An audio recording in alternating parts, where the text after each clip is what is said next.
Man, these rumors are so bogus. Let's talk a little bit about it.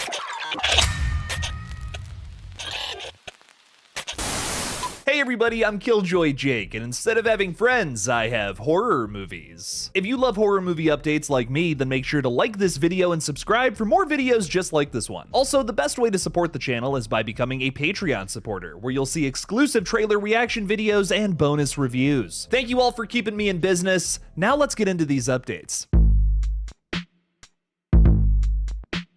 POOHNIVERSE Monsters Assemble will seemingly enter production this upcoming summer. That's of course the crossover film between all of the Twisted Childhood universe villains such as Pooh and Friends, Peter Pan, Bambi, Pinocchio, and I'm sure many more. Director Reese Frake Waterfield said of the film back when it was announced in 2024, it will be complete carnage. We are heavily influenced by Freddy vs. Jason and the Avengers. We would love to see a horror movie where the villains group together and are going after their survivors. We have some incredible set pieces in mind and some sequences I think will truly shock people. Before that one drops though, we've been yet to be introduced to Pinocchio, whose movie I believe is in post-production or at least has been for a little while now. We should be seeing it sometime later on this year. I really can't say too much about that one, but what I do know about Pinocchio is that it's going to dive into some crazy body horror. I am really excited for it. Honestly, maybe the project here that I'm anticipating the most. Also, filming before the POOHNIVERSE flick this May will be Winnie the Pooh Blood and Honey 3. That comes from a script written by Richard Stanley and will be directed by producer and Christopher Robin himself, Scott Chambers. Scott also directed what is probably my favorite film in the entire TCU so far, Peter Pan's Neverland Nightmare. If you guys missed that one, make sure to check it out. Recent updates from the Blood and Honey socials tell us that, and I apologize if I butcher any of these names, Shaylee Reagan, Lauren Stark, Fifi Annika, Xena Donnelly, Kira Reed Lorsch, and Bella Taylor have been cast in the third Winnie the Pooh flick. The account promises that these characters are gonna go through it, meaning these are likely just some meatbags, lambs for the slaughter. I'm really excited to see all 6 of these characters get ripped apart into fleshy little bits. I'm really excited for all of these crazy interconnected projects, but what do you guys think? Which one has you the most hyped? Let me know down in the comments.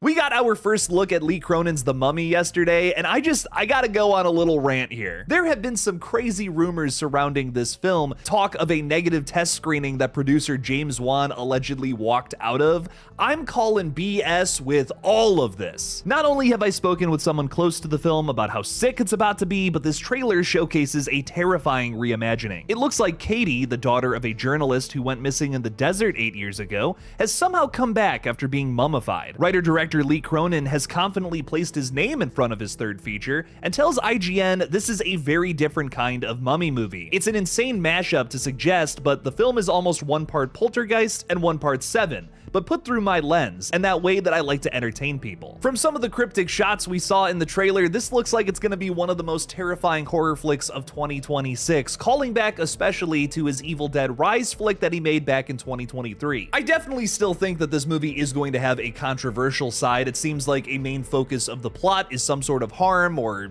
horrible things happening to a child. That may turn some people away, as well as the fact that this is one big reimagining. It's not going to be a Brendan Fraser adventure flick that I think many people in my generation are accustomed to. Don't worry, Radio Silence is working on that sequel right now. I kind of liked that we're getting both, actually. It feels like we're satisfying every single side of the Mummy fandom. I mean, my god, this trailer is terrifying. There's a scorpion coming out of someone's mouth, a bloody looking pyramid, and a little girl's corpse is literally the centerpiece here. I think another reason why people are ready to write this one off too is because a lot of the classic monster reimaginings have been pretty hit or miss. Movies like Last Voyage of the Demeter and Wolfman just did not hit with audiences, while Nosferatu and Frankenstein have been total bangers. I'm predicting that this one is going to be closer to 2020's Invisible Man, however. I hope I'm not coming off as, well, if you don't like it, you're wrong, man, because that's not the vibe at all. I think at the very least, this is going to be a competent, well-made film that maybe you don't like because it's a totally different direction for a Mummy movie, or maybe you just don't like the fact that it's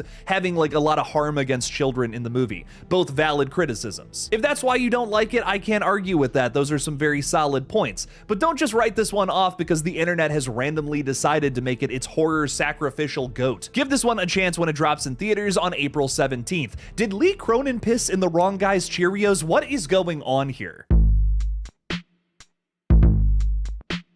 We have some really exciting Scream 7 news to talk about, but I need some of y'all, not all of y'all, but some of y'all to just take a deep breath, sit down, and mentally prepare yourself. Starting off with the good news here, Daniel Richtman tells us that some new Scream 7 goodies are on the way and should be dropping this week, including a brand new TV spot today, a poster tomorrow, and a teaser trailer on Thursday. Speaking of which, that teaser trailer has just dropped, ladies and gentlemen. We got a few new shots from it, nothing too crazy, but things I do want to break down nonetheless. So first up here, we get a few shots from the rumored Fallbrook Psychiatric Hospital sequence where Sidney and Gale are going to investigate based on another rumor that Gale had hit a psychiatric patient that escaped from this hospital, leading them back here, wondering if our killer is somehow connected. Sidney Prescott looks at this cork board that is filled with a bunch of drawings of what I think is maybe her, maybe like a younger version of Sidney. I can't really tell. The one in the middle kind of looks like that, but the other one's not as much. The most interesting picture here, however, it has to be that one in the top left where I think that might be a shot of Stu's house burning down. Next up, we get a few more shots that cover Tatum's chase sequence that lands her into the coffee shop that her mom owns. Ghostface stalks her close behind here, and we also get this other shot where Tatum is now on the floor, slowly backing away from the killer. We know from the initial trailer that another part of this sequence sees Tatum getting the upper hand on the killer, trying to shoot him, but of course,